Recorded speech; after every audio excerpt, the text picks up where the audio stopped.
Alright, you guys know I don't usually complain about things, but this weekend's UFC Fight Night card might genuinely be the worst UFC card of 2025. Let's get into it.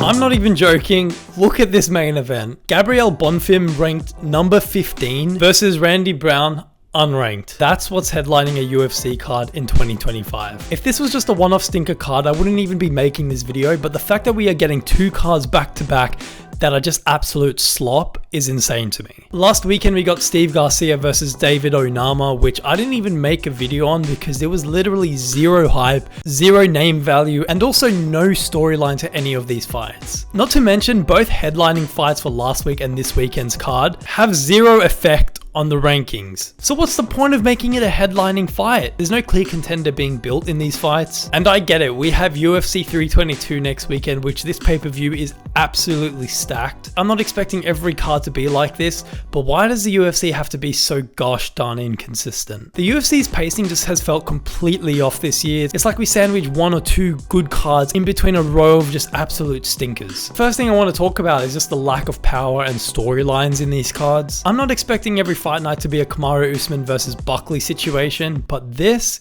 come on man, there's not even one fighter with like decent name value on either of these cards. Gun to your head right now, name two Randy Brown fights. You're dead.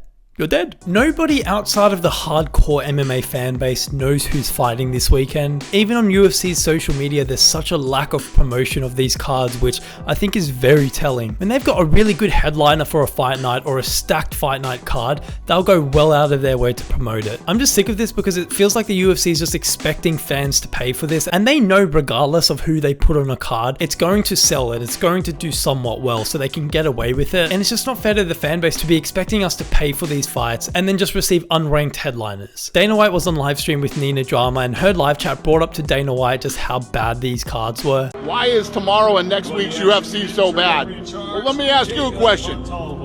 How's it bad when it hasn't even happened yet? Shut the f*** up.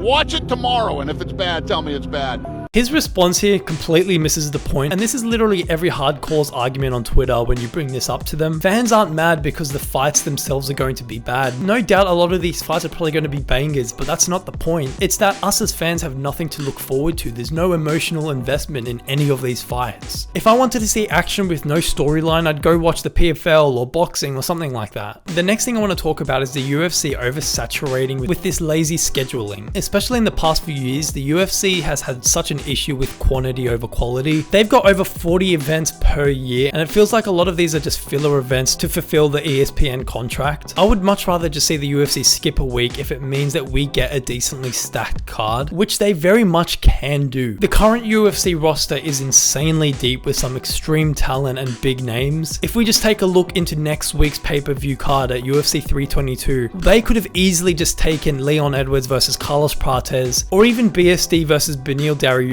and put that as the headline for this fight night card, and that pay-per-view still would have been stacked without one of those fights. I just don't understand their thought process here, especially when that pay-per-view is so stacked, they know that fans are going to still buy it. Taking BSD and Beneil off that card isn't going to make fans overly upset, trust me. This next thing I'm going to talk about has already been hammered on so much by the MMA community, but it's the Apex problem, and this is a real problem, man. Nothing screams budget card like an Apex event. The atmosphere in these events is just completely dead before the first punch is even thrown. The Apex was extremely useful during a time where they couldn't travel the world, but now it just feels like a massive crutch for them to put together lazy fight nights and get away with it because they know it's still going to perform well. It's hard to sell these fights as a high stakes matchup when it literally feels like a sparring match inside a gym. Something I also want to mention is just how this hurts the fans and creators like myself that make videos consistently on YouTube and other platforms. As a small MMA creator like myself, making videos on an event like this feels next to impossible. Like I said, only hardcores are invested in these fights or people that love betting. I made loads of videos on that Charles Oliveira vs Gamrot fight night because there was actually some name value to that, whereas this, I'm like, bro, what do I even talk about? Who is this guy headlining the card? And if you want to call me a casual fan for that, go ahead. I know a lot of UFC fans that didn't even know there was an event on this weekend or last weekend. It's becoming clearer that the UFC feels like they can just put together these sloppy fight night cards and then just follow it up with a really good pay-per-view, and everyone will just completely forget about the slop that was just served to us. The bigger picture here is that these low budget cards hurt the UFC brand long term, especially for fans like myself who are actually invested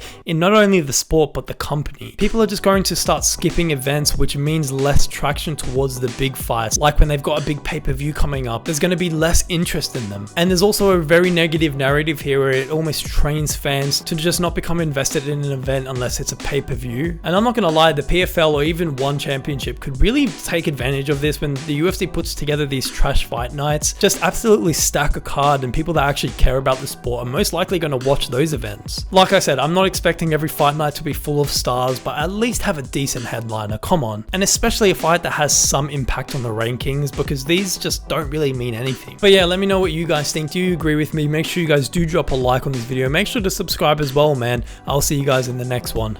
Peace.